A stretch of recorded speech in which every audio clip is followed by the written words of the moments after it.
Salut à tous et bienvenue dans Débat Foot Marseille. Ça y est, c'est la reprise de la Ligue 1. C'est pour dimanche avec un déplacement de l'Olympique de Marseille à Nice. On va en parler de ce match. Forcément, ça sera la deuxième partie de cette émission et on va parler de l'actu chaude et de la prolongation annoncée de Rudy Garcia et Tandoni Zubizarreta. Pour en parler, Geoffrey passé par ici ce matin. Ouais, par hasard, mais. Ah ouais. C'est pour ça que j'ai tout donné ce matin. Je comptais pas passer par là, mais au final. Ouais, carrément. T'as vu la lumière, t'es rentré? Je me suis mis sur mon 31. Ouais, je me suis dit pourquoi pas passer leur dire bonjour. Et au final, je fais l'émission. Au final, tu fais l'émission. Ouais, c'est parfait. C'est l'invité surprise. Ah, c'est là. L'invité surprise, Nicolas Fiol est avec nous. Moi, je suis pas invité surprise. Coé plutôt. On l'appelle Coé plutôt ici. Et Mourad Arts est avec nous. On m'appelle OM Nation maintenant. Ou Mohamed Eni. Et le Pogachien est avec nous. Il fallait que je place Mohamed Eni dans cette émission. Je voulais faire même une petite intro, les amis, mais on m'a dit non, ne la fais pas. On passe tout de suite à la première partie. On lui a dit de pas la faire. On passe tout de suite à la première partie de cette émission. Bonne nouvelle ou pas, cette prolongation de Rudy Garcia et d'Andoni? Allez messieurs, pendant que Geoffrey se refait les lacets, on va lancer le premier débat de cette émission. C'est la prolongation de Rudy Garcia et d'Andoni Zubizarreta. Zubi, comme on l'appelle ici. Zoubi. Non, Zubi. On l'appelle Zubi en fait. Zoubi et Rudy. Alors, est-ce une bonne nouvelle, messieurs, ces deux prolongations? C'est la question qu'on va se poser dans ce débat. Déjà, première question, comme ça, on va s'intéresser d'abord à Rudy Garcia pour suivre le fil conducteur de cette émission que m'a préparé gentiment Mourad Arts, ici présent sur ce canapé. Alors, est-ce que à la place de Jacques-Henri Hérault et de Francky McCourt, est-ce que tu l'aurais prolongé, toi, Rudy Garcia? À l'heure actuelle, t'es un peu obligé de le faire parce que c'est pour donner de la crédibilité un peu au projet, je trouve, parce que si on va changer d'entraîneur encore, changer tout le staff, Zubizarreta, enfin si, non, tu peux pas. Donc forcément, ça va de soi de le prolonger, je trouve, à l'heure actuelle. Il n'y a aucun élément qui donne non droit de ne pas le faire non plus pour Hérault et McCourt. Donc non, ça suit son cours. C'est normal, quoi. Après, pour toi, c'est normal. Vous êtes d'accord, messieurs? Qui veut prendre la parole en premier? C'est logique, je veux dire, pour faire court, c'est logique. Il a fait une bonne saison la saison dernière. L'objectif cette année, c'est d'achoper la Ligue des Champions. Il y a un projet qui est en place. C'est logique de prolonger. C'était pas une logique que je demandais. Moi, c'était votre avis. Est-ce que vous, à la place de Rudy, des deux dirigeants de l'Olympique de Marseille... Ah, si j'étais Jacques-Henri? Ouais, exactement. J'aurais peut-être attendu un peu encore. D'accord. Moi, je pense que je m'étais déjà exprimé là-dessus. Je pense que c'était parfait. Donc on reprend peut-être ta déclaration. Voilà, reprenez ma déclaration. Et on la met dans l'émission. Voilà, tout à fait. Non, mais c'était, je pense que c'était le moment parfait pour lui de partir cet été après nous avoir qualifiés en Ligue des Champions. Ça faisait un cycle de 3 ans. 3 ans à l'OM, c'est très long. Donc, si t'arrives, le club, il est dans un état lamentable. Pour moi, Rudy Garcia, c'est un entraîneur parfait pour commencer le projet. Donc, parce que c'est un entraîneur qui, partout où il est passé, il a remis les clubs très haut. Donc voilà, il remet le club très haut. Il termine en nous qualifiant en Ligue des Champions. Il part sur une bonne note. Tout le monde a des bons souvenirs de lui. La finale de Ligue Europa, etc. Donc pour moi, c'était parfait pour tout le monde d'aller jusqu'à la fin de la saison, de l'encourager au maximum, d'être derrière lui et qu'à la fin de la saison, on passe à la phase 2 du projet. Mais bon, après, les dirigeants ont décidé que la phase 2 du projet, elle devait se faire avec Garcia. Donc ça veut dire qu'ils ont d'autres idées en tête. Pourquoi pas? On va les suivre. Après, mon avis à moi, c'était que en juin prochain, c'était le moment parfait, même pour lui, pour sa carrière, de partir. En termes de stabilité, c'est ce que tu disais, toi, c'était aussi une bonne chose de le prolonger. En tant que supporter, tu te dis c'est aussi bien pour l'OM de poursuivre avec Garcia, ou il disait phase 2, tu aurais aimé peut-être voir un entraîneur peut-être d'une autre dimension aussi, je sais pas. Moi, honnêtement, je pense pas que Garcia il soit prolongé comme ça d'un coup. Je trouve, pour rejoindre Mourad ou Nico, je sais plus, que peut-être c'est arrivé un peu vite la prolongation, parce qu'on a quand même une saison à faire. Pour le moment, il n'y a rien qui est fait. Donc si à la fin on n'a pas au moins décroché une place qualification en Ligue des Champions, mais je sais pas si les supporters auront le même discours à la fin de saison. Après, donc, déjà, même sans parler de ça, la cote auprès des supporters, il n'a pas une cote extrêmement élevé non plus. Il a du crédit quand même. Il a gagné beaucoup de crédit par rapport à la saison dernière, mais bon, on sent pas non plus. On a confiance en lui. Après, moi, je suis pas un grand fan de Garcia. Donc après, oui, c'est sûr que je m'attendais pas à ce que Garcia refasse encore. Il fallait la mettre cette clause. Quelques saisons. On ne sait pas si elle y est d'ailleurs. Une clause. Est-ce qu'il faudrait mettre une clause en cas de non-qualification, par exemple, en Ligue des Champions? Ça serait un échec cette saison si on n'est pas en Ligue des Champions. Au bout d'un moment, on va au stade, c'est pas pour voir des OM Lazio. Là ça va, mais je veux dire, tu m'as compris, quoi, des matchs d'Europa League. Voilà, ça fait au bout d'un moment, on se lave. Même au-delà de ça, c'est que si tu vas pas en Ligue des Champions l'année prochaine, t'es dans la merde financièrement parce que l'investissement qu'on nous avait vendu et qui a été respecté, parce qu'il faut aussi le dire. Encore une fois, il y a 76 millions d'euros qui ont été injectés dans le club ce week-end. Vous avez pu le lire en exclusivité sur Football Club de Marseille, donc ça monte le truc à plus de 200 millions d'investissements de main courte. Au minimum, il en est à 230 millions selon les documents officiels, selon les calculs de Jacques-Henri Hérault, ça peut même aller au-delà. Donc l'investissement, il a été fait pour revenir en Ligue des Champions. Mais par contre, si t'es pas en Ligue des Champions l'an prochain, t'as une masse salariale qui est énorme. T'as beaucoup dépensé pour faire venir des joueurs. Si t'es pas en Ligue des Champions, franchement, t'es dans la merde l'an prochain. Donc, il y a aussi au niveau sportif, il faut que t'y ailles, et au niveau financier. L'an dernier, je veux bien entendre quand Jacques-Henri Hérault a dit en effet on n'avait pas planifié ça, tout ça, oui. Mais cette année, je pense qu'ils l'ont planifié. C'est un objectif défini quand même cette année. Et je pense qu'on parle de mettre une clause. Mais est-ce que Garcia il aurait accepté d'avoir une clause comme ça dans une prolongation de contrat? On ne sait pas, peut-être qu'elle existe cette clause. Peut-être qu'il y a un accord. Et à l'heure où on parle, c'est à 99% fait, pas à 100%. Voilà, donc peut-être qu'ils discutent sur cette clause justement. C'est annoncé pour le match avant Paris. Après, est-ce que la clause aurait plutôt de dire à partir du moment où tu n'es pas en Ligue des Champions, si on te licencie, l'indemnité sera beaucoup plus basse. C'est peut-être ce genre de choses. Ouais, enfin bon, il y aura indemnité quand même, du coup. Non mais c'est que des histoires d'argent. On le sait, ces histoires de clause, c'est des histoires d'argent. Ouais, parce que par exemple, Didier Deschamps, quand il part de l'OM, il y avait une clause, je crois qu'il est payé 1,1 million d'euros indemnité de départ, et s'il reprenait pas l'équipe de France, on devait lui repayer 1,1 million supplémentaire. Comme il a pris l'équipe de France, on n'a pas à lui le payer, mais peut-être qu'il y a un peu un truc dans cette idée-là. C'est vrai que j'y avais pas trop pensé, mais Nicolas Filleul a des bonnes idées, tu vois. Jacques-Henri, si tu regardes, c'est un peu ce genre d'idée. Ligue des Champions, en plus, cette année, d'autant plus. Avec le parcours de Monaco, j'ai envie de te dire, si on attention, va pas, il y a Thierry Henry maintenant. Si on va pas se prendre cette troisième place au minimum, c'est plus qu'un échec là. C'est un échec retentissant, non? Cette saison, déjà on l'attendait l'année dernière, on l'attendait l'année d'avant. Ça fait quelques années qu'on commence à attendre. Bon, l'année d'avant, on l'attendait pas complètement quand même. L'année d'avant, on commence différemment. Pour te dire qu'on parle de l'Olympique de Marseille. L'Olympique de Marseille se doit d'être en Ligue des Champions, donc on vise le meilleur pour. Bien sûr. Pour l'OM. Bien sûr. Et là, il y a quand même une fenêtre de tir. Il y a un truc. Monaco est 18e du championnat. À la base, Lille, c'est pas ton concurrent direct. Ouais, mais parle tout le temps t'es à un quart du championnat. Et il y a des moments. Bon, parce que je sais que là, Monaco, ils ont l'air d'être. En fait, ce qui est plus inquiétant à Monaco, c'est que l'effectif, il est très jeune. Il a l'air de pas être construit. Parce qu'après, on tire des conclusions sur un quart du championnat. Quoi. On va voir. Il y a des moments aussi l'an dernier où Monaco a été très mauvais sur la deuxième partie de saison. Ils ont été très mauvais. Au final, ils ont terminé deuxième. Donc moi, je pense qu'il faut prendre un maximum de points avant. Cet écart-là, tu peux quasiment plus le rattraper. Mais on parle d'une équipe qui est. Mais attends, on sait comment ça se passe. Après, une fois que tu as la tête dans le seau, tu vas inverser une tendance comme ça. Je suis désolé. C'est pas une histoire de points. Jardim, il a rappelé quand on les a battus à Monaco, la saison avec Bielsa, on a 10 ou 12 points d'avance sur eux à la trêve, à la moitié du championnat, et ils finissent devant toi. Donc bien sûr, tirons pas de conclusion hâtive. C'est vrai que Monaco a l'air d'être dans la merde, et c'est vrai que l'objectif Ligue des Champions cette année, si t'y es pas, c'est une grosse déception. On est d'accord, mais dire voilà. Hormis de parler de Monaco qui sont 18e, ça te laisse une chance derrière. Gagne tes matchs au bout d'un moment. Enfin voilà, t'as une équipe faite pour viser ce podium en Ligue 1.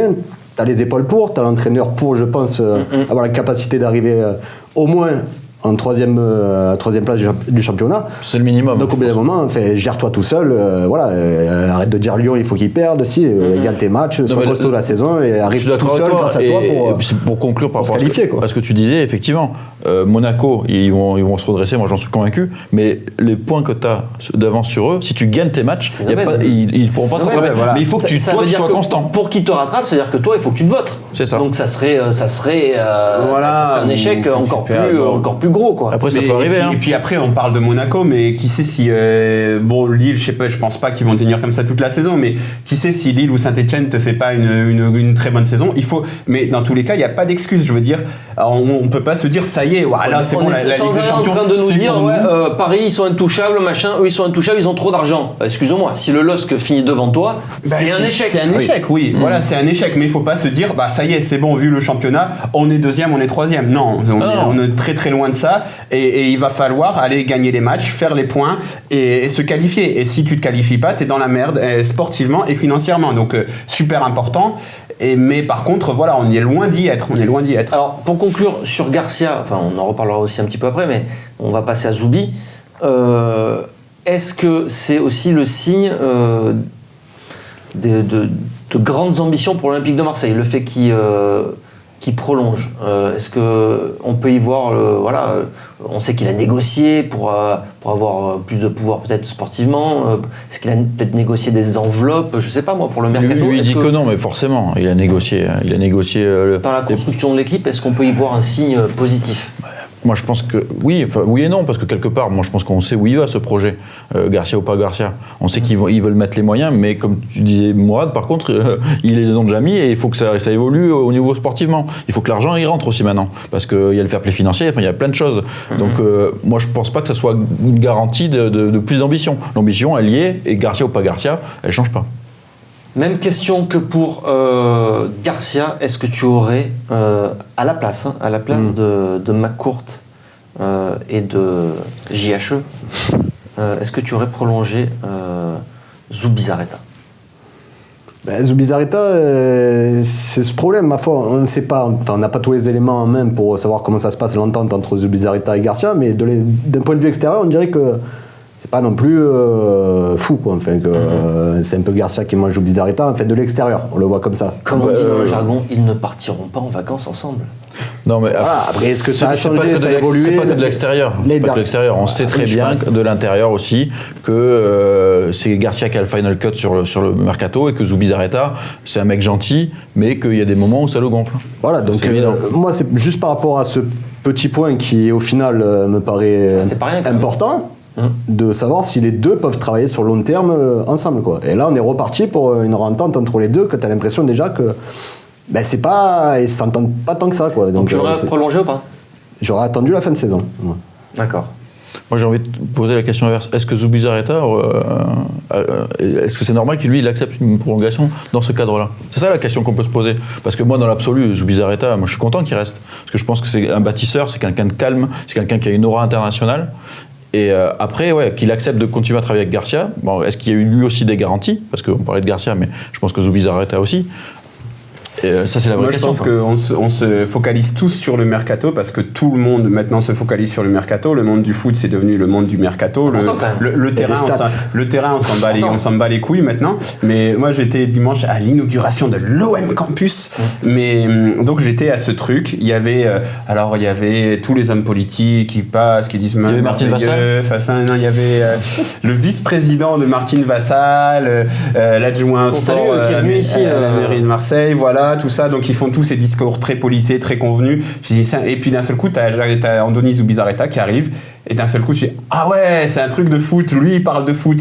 Et tu sens qu'il est touché. Il est resté dans la tribune toute la journée pour regarder les matchs des féminines, des U15, je crois. Enfin, je sais, je fais une erreur là. Mais dans tous les cas, le mec, il parle de foot. Tu lui parles de formation, il est là. Tu parles à tous les mecs qui étaient là, à Cassini, à tous les gars qui sont en relation avec la formation. Ils te disent on a tout mis en place avec Zubizarreta. Et je pense que cette prolongation, elle est faite par rapport à la formation, par rapport à cette autre partie du projet dont on a beaucoup parlé, parce que je pense que c'est ça. Il est très, et quand tu parles avec lui, tu comprends que lui, il comprend ce que c'est la formation et que c'est lui qui met tout en place. D'accord. Et que tu peux pas le dégager maintenant.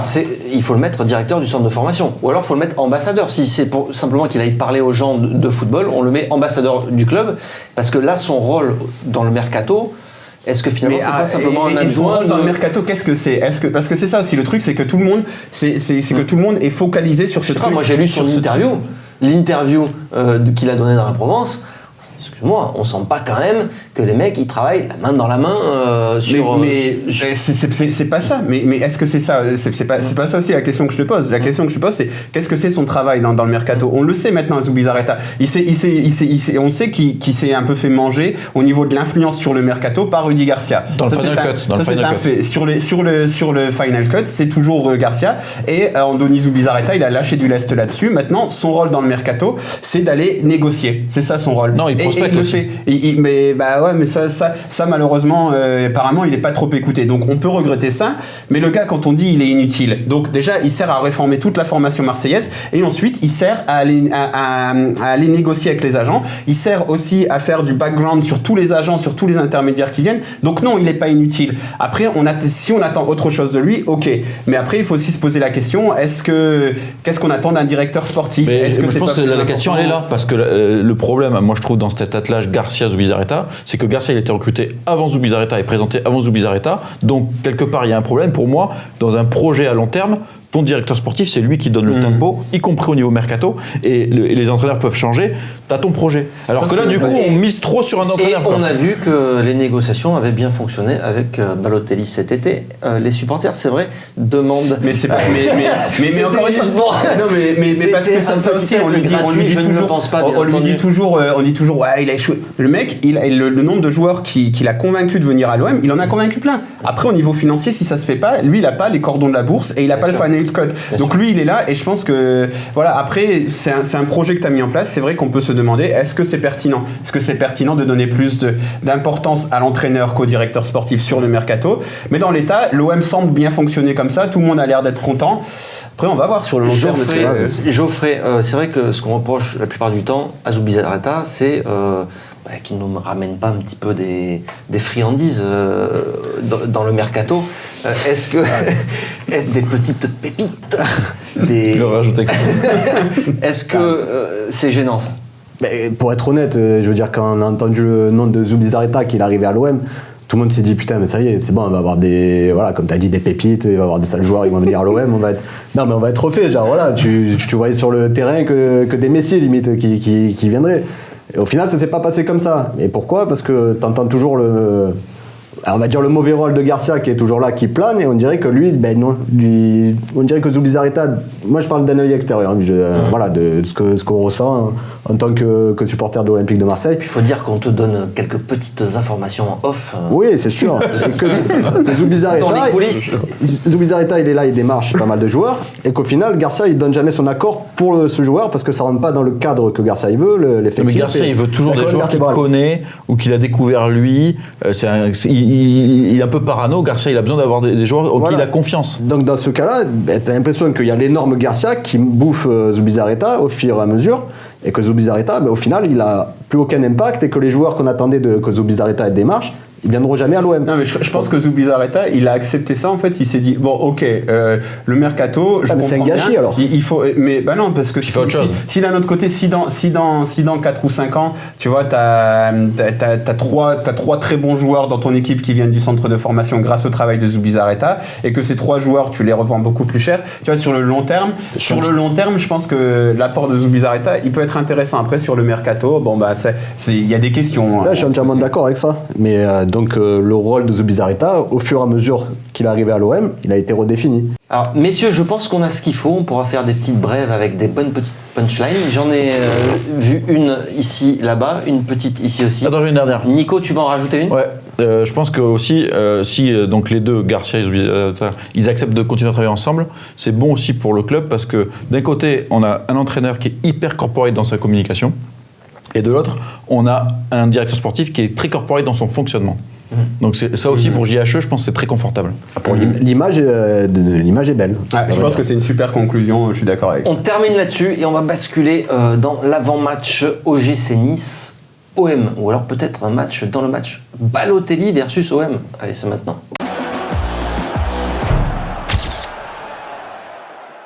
Allez messieurs, on va parler de ce match OGC Nice Olympique de Marseille, parce que c'est quand même le match de dimanche, même si on parle beaucoup quand même de ce match déjà face à Paris, il y a un match avant.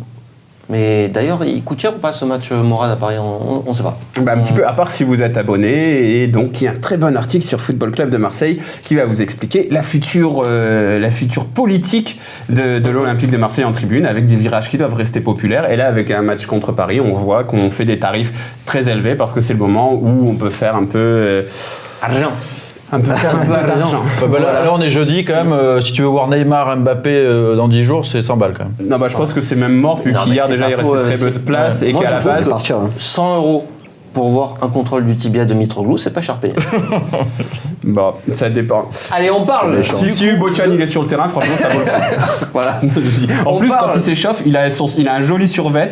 Donc, je vous conseille. Si tu veux voir une fracture ouverte d'Mbappé, ça vaut le coup. En même temps, on rigole. Mais le match de la saison dernière, face à Paris au Vélodrome, c'était quand même... Ah bah oui, ça se termine c'est un des bons moments. Très mal, mais c'était quand même un super match de l'OM. On parle de Nice, il va y avoir beaucoup d'absents. Enfin, j'en fais peut-être un peu trop. Oui, t'en fais trop. Beaucoup d'absents. Il y en a 2 sur. Alors, mauvaise nouvelle pour Rudy Garcia. Il y aura quand même 2 absents sur ces Ocampos et le deuxième, c'est Gustavo quand même. Ah ouais.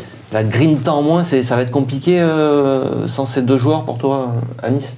Ouais, tu peux quand même aller à Nice, jouer sans ces 2 joueurs, même c'est sûr que Gustavo ça fait un peu mal, mais non, après tu peux aller à Nice confiant quand même de gagner le match. Je veux dire, au Campos, c'est l'occasion de relancer, il va mettre le petit Radonjic, non? À gauche. Ça, faut demander à Rudy, mais... Après, il est un peu sûr que sur les derniers matchs... Il y a justement plusieurs options. On va en parler, Nico. Toi, ces 2 absences, déjà, est-ce qu'elles te... Pour le côté Grinta, c'est 2 mecs qui ont la rage quand même. Mais après, c'est vrai que l'année dernière, ça aurait été plus préjudiciable. Mais cette saison, maintenant, tu as quand même Strootman au milieu de terrain. Donc Sanson, a priori, va revenir, je pense aussi. Donc Strootman, Sanson, déjà, tu as un milieu de terrain qui est plus consistant que ce que tu aurais eu l'année dernière sans Gustavo. C'est moins problématique. Vous êtes bien optimiste quand même, parce que je vous rappelle que l'an dernier, si on gagne à Nice, c'est grâce à Ocampos et Gustavo qui sont les 2 hommes forts de ce match. Ocampos qui met un doublé. Mais reconnais quand même que l'année dernière, tu n'avais pas un vrai remplaçant moi, je trouve Et surtout cette saison, on a un Ocampos qui est quand même... Ouais, Ocampos, il est très bof. Après, la bonne nouvelle, c'est le retour de Sanson. Donc, c'est vrai que ça, au milieu de terrain, ça peut te permettre de compenser. Mais quand on voit l'importance qu'il a Gustavo au milieu de terrain, il y avait Mercadal, l'entraîneur de Caen, qui est passé dans le vestiaire, qui a fait une petite séquence tactique où il a expliqué quand Gustavo il est au milieu, c'est chiant, quoi. C'est difficile. Et là, t'as pas Gustavo au milieu. Strootman, il se cherche encore un petit peu. Il avait été très bon avec Caen parce qu'il y avait Gustavo à ses côtés. Il avait été très bon à Monaco avec Sanson à ses Gustavo côtés. avec Sanson à ses côtés. Donc, faut voir, quoi. Après, moi, ça me fait chier parce que je pense qu'à Nice aussi, c'est un endroit où c'est une de ces fameuses rivalités où les supporters ils te détestent sans que tu comprennes pourquoi, en fait. Mais enfin, c'est comme il y a des tas de clubs qui détestent l'OM. Ils nous détestent parce qu'ils sont au bord de l'autoroute. C'est bien si vous n'avez pas de vie, hein, ouais, on vous déteste aussi. Si ça vous fait plaisir, bon, c'est bien. Et le truc, c'est qu'il faut souvent mettre de la grinta et que c'est tes 2 éléments essentiels là-dessus. Il restera 5 même si le mot grinta, ça n'existe pas. Mercadal, ça ferait quand même une bonne rubrique Mercato. Mercato, dalle, la dalle du Mercato. Tu sais quoi, tu peux même acheter de l'Argentan série qui s'appelle Mercado. Le Mercadal. Attends, mais tu peux faire gros coup Mercato pour Mercadal. Du coup, on en était où? On parlait des absentes. Comment tu le vois remplacer, Nico, ces 2 joueurs? Alors déjà, Sanson, c'est une évidence, il revient. Par contre, offensivement, ça peut être problématique parce que qu'en plus, tu l'as pas précisé, mais Florian Thauvin, il est incertain pour ce match. Il s'est blessé avec l'équipe de France. On ne sait pas encore s'il pourra jouer. Parce que le fil conducteur m'a dit que c'est juste après. Ouais, le fait est que ça peut rajouter un problème offensivement sur la ligne. Bon, on va avoir Payet, ça, tout le monde le sait. Après, NJ est blessé. Ouais. Il en est où d'ailleurs, on sait ou... Mais je crois qu'NJ ne sera pas disponible. Parce que j'ai perdu de vue NJ. Notre ami Rudy va nous dire ça demain. Ouais. Mais donc du coup, c'est vrai qu'offensivement, il y a Bounassar peut-être qui va monter d'un cran, vu que Amavi fait son retour. Ça va être notre jeune pépite. Radonjic. Mais c'est là où tu vois encore une fois que la remarque de Rudy Garcia. Il n'y a pas le choix, non ? Voilà, la remarque de Rudy Garcia qui dit mon effectif il est trop juste au niveau quantitatif. Bah encore une fois, tu vois pourquoi ? Parce que dès que t'as un ou deux absences en attaque, parce qu'en attaque on se dit ah putain on est pas mal avec Thauvin, Payet, Ocampos et puis devant, même si on peut les critiquer, t'as quand même deux mecs qui te mettent 10-15 buts chacun, donc tu te dis c'est pas trop mal. Mais sauf que dès qu'il y en a un qui est pas là, tu dis putain parce que tu joues avec 4 mecs offensifs. En fait on met qui ? Radonjic. Radonjic, là, il y a des chances. De quoi ? Un mot sur. Il y a des chances qu'il soit titulaire demain. Il y a des chances. Après, c'est peut-être pas le meilleur match pour le relancer parce qu'on l'a quand même peu vu. Il a besoin du temps, quand même, de temps encore et de prendre confiance parce que il y a certaines prises de balles qui sont encore un peu compliquées. Donc, le lancer sur un match un peu important comme ça va être compliqué, mais là t'as pas le choix, donc lui aussi ça peut être un tremplin pour lui. Gustavo l'année dernière il avait débuté vraiment sa saison contre Nice, il avait été costaud, mais c'est peut-être pas du calibre de Gustavo non plus, le tir Radonjic. C'est pas la même expérience, tu peux pas comparer. Mais après, vu avec autant d'absence, t'as quand même sur le banc, sur le banc ou même en titulaire, t'as quand même Mitroglou et Germain. Donc tu restes avec quand même deux attaquants. Le fameux 4-4-2. Non, tu peux mettre Germain à droite aussi. Oui, il a fait déjà. Et t'as un Lopez qui peut jouer sur un côté aussi. Non, mais le truc qu'il y a, c'est que je pense dans l'absolu, il aurait pu faire un 4-3-3 à Nice. Le 4-3-3, s'il avait eu Gustavo et tout, il aurait pu faire le 4-3-3. Est-ce qu'il va faire un 4-3-3 avec Lopez Sanson ? Je pense pas. Non. Alors, parce on en parle, Thauvin aussi qui est incertain. Thauvin. Il s'est fait mal au pied, c'est le tendon, je crois encore. Qui est allé jouer avec l'équipe de France. Il nous a fait une belle semaine, non, pour Thauvin. C'est bien, non, pour lui, l'équipe de France. Ah, très bien. Pour Thauvin, on était content de le voir. Hein. Et forcément, il a été critiqué par tous les... Ma question, parce qu'il a souffert derrière de nombreuses critiques, il se blesse. C'est ce que j'allais dire. Laisse-le parler. Ça, c'est que se faire couper si c'est infernal. Je rigole. Et non, Thauvin, il a été critiqué par tous les journalistes parisiens, forcément. C'est sûr qu'il n'a peut-être pas fait son meilleur match, mais pour une première titularisation, le match de Thauvin, je ne trouve pas exécrable non plus. Et il a tenté des choses, forcément, et avec un peu de pression. Il est pas. L'équipe n'était pas bonne en plus. Et le match a été compliqué pour l'ensemble de l'équipe, comme il a dit Nico. Donc, taper sur la tête de Thauvin, c'est un peu malsain, quoi. Donc non, Thauvin, il a fait sa première titularisation, il arrive en équipe de France, normal, sur la pointe des pieds, et voilà, il va faire son petit parcours derrière. Mais il faut pas l'accabler, il faut pas l'enfoncer comme tous les journalistes ils l'ont fait par rapport à Thauvin. Ça me dégoûte de voir ça maintenant d'enfoncer Thauvin. Comme on voit Winamax, ils se disent on va taper tout le temps sur l'OM, sur Twitter, c'est marrant, on fait des blagues. Bon, c'est pas marrant, il n'y a aucune blague qui est marrante, c'est pas grave. On fait des blagues sur Thauvin et Payet parce que c'est drôle. Ils jouent à l'OM et que c'est médiatique parisiens qui sont derrière tout ça. Et voilà, Nico, c'est bénéfique ces jours même si c'est fait casser. Si c'est pour se faire détruire et que derrière, en plus, il se blesse. Non, mais la blessure, il n'est pas encore au top. Non mais ça, Rudy Garcia, il en a parlé hier sur RMC, il a dit effectivement, Thauvin, c'est le seul des trois qui s'était pas blessé, finalement ça commence à arriver. Donc lui aussi, il a eu un été compliqué avec une préparation réduite, etc. Donc ça aussi, il faut le prendre en compte. Après, je pense que même s'il s'est fait critiquer, même s'il est un peu blessé, ça reste quand même positif parce que lui, il est hyper content d'aller en équipe de France et que c'est très valorisant pour un joueur d'être dans une grande équipe mondiale. Hyper content, il joue pas de la Coupe du Monde, ok, il est champion du monde, machin. Là, non mais d'accord, mais je pense que il va pas continuer à être. Non mais d'accord, mais demande à Payet. Je pense que Payet, il aurait préféré rester sur le banc de la Coupe du Monde que pas la faire.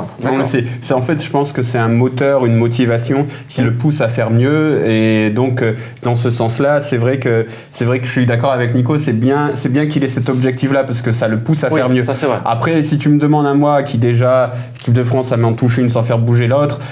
Si en plus il blesse le meilleur joueur de l'équipe. Qui me fait bouger les deux, j'ai envie de te dire voilà quoi, qui reste chez nous, qui s'entraîne, qui fasse des petits dîners avec Charlotte Pironi, et puis ça me va mieux pendant la trêve internationale qu'il aille se blesser. Mais ça, c'est égoïste de ma part, et lui, égoïstement pour sa carrière, je pense que c'est bien d'aller en équipe de France. Après, voilà quoi. Je savais pas qu'on parlait de la vie privée des gens dans cette émission. Parce qu'on était au-dessus de tout ça. Et non, les amis. Finalement, on va faire des dîners, c'est bon, il a le droit. De Pamela Anderson pour. Non, c'est de nouveau blessé. Et des larmes de Basile Boli danser avec les stars. Ouais, tout à fait. Alors, si Thauvin ne joue pas, Là, ça va devenir encore plus compliqué pour composer l'attaque de l'OM. Là, on peut, comme il disait tout à l'heure, on peut se retrouver avec un Germain sur un côté ou un Bounassar, comme je dis. Là, il n'y a plus personne. S'il faut remplacer 2 joueurs, Bounassar, il n'avait pas été offensifs. mauvais à droite contre Monaco. Il n'avait pas été excellent, On peut mais il a dépanner fait le taf. sur une partie de match. Tu as quand même des solutions. C'est pas les solutions géniales, mais tu as des solutions. Germain, il peut jouer sur le côté. Mais c'est léger, c'est léger. Donc, c'est léger. en cas d'absence de Thauvin et d'Ocampos, ton trio, ton quatuor offensif, ce serait quoi? Quatuor offensif. Bah ouais, non, on joue pas avec 4-2-3-1, ouais. T'as compo. Ouais, mais on va pas se faire toute la défense et tout. On a pas le temps. Non, mais Ça je bat mets- les couilles, non, On c'est a juste- pas le temps. non, mais Camara quand même en défense. Moi, je suis désolé, sur un match comme ça, peut-être ça va paraître encore du bricolage ou encore un essai, mais pourquoi on n'essaierait pas de faire jouer les 2 attaquants qu'on a, Mitroglou et Germain, ensemble, ce que c'était une possibilité qu'on avait en début de mercato l'année dernière. On l'a jamais fait. Et tu mets quoi? Mitroglou, Germain avec Payet derrière? J'ai une réponse, mais je sais pas si ça va faire plaisir. C'est-à-dire que quand tu joues avec un des deux, tu joues déjà avec un joueur en moins. Si tu joues avec les deux, tu joues avec peut-être. 2 joueurs en Non, mais moins. on l'a- Non, on l'a là, je suis déjà pas fait. un joueur complet à eux 2. On l'a vu une fois, Voilà Geoffrey. pourquoi. mais tu- Et ça, Rudy, il le sait. Non, Voilà pourquoi il là, le je suis fait pas d'accord. C'est vraiment une analyse Twitter que tu es en train de nous faire parce que je pense que Germain, tout le monde l'a oublié, ce n'est pas un attaquant star, c'est un attaquant qui est bon quand il joue avec un autre attaquant. Et je pense que Germain sera bien meilleur. Mitroglou, je sais pas. C'était- Mais Germain, il sera bien meilleur à deux. on l'a- à la on l'a base fait du une mercato fois, on en l'a fait une 2017, fois, on l'avait fait une Geoffrey, fois. on l'avait Ouais. fait contre Valenciennes en Coupe de France, le match de reprise l'an Est-ce que c'est dernier. une référence à un match à Et c'est- Valenciennes et où justement, t'appelles en fait, ou, ils avaient été tous les deux très mauvais et ça Comment avait tu pas du tout peux, fonctionné. comment tu peux juger un système tactique en un match? Mais parce que le 4-4-2 Donc ça a pas c'est marché, un on le système restait pas. tactique. Non mais le système. En fait le 4-4-2 c'est un système tactique qui se travaille. Il faut des automatismes au niveau des Ouais, deux ça, paires sur les c'est un côtés, des entraînement, ailiers. ça va. Non mais le problème c'est ça, moi je suis d'accord, je pense que l'association elle peut marcher mais le système tactique va être problématique sur les couloirs ou que ça soit le 4-3-3 ou le 4-2-3-1, Garcia il a ses mecs pour bloquer les couloirs et là le 4-4-2 ça lui fout le bordel par rapport à ça. Je pense que c'est plus tactique que l'association des deux.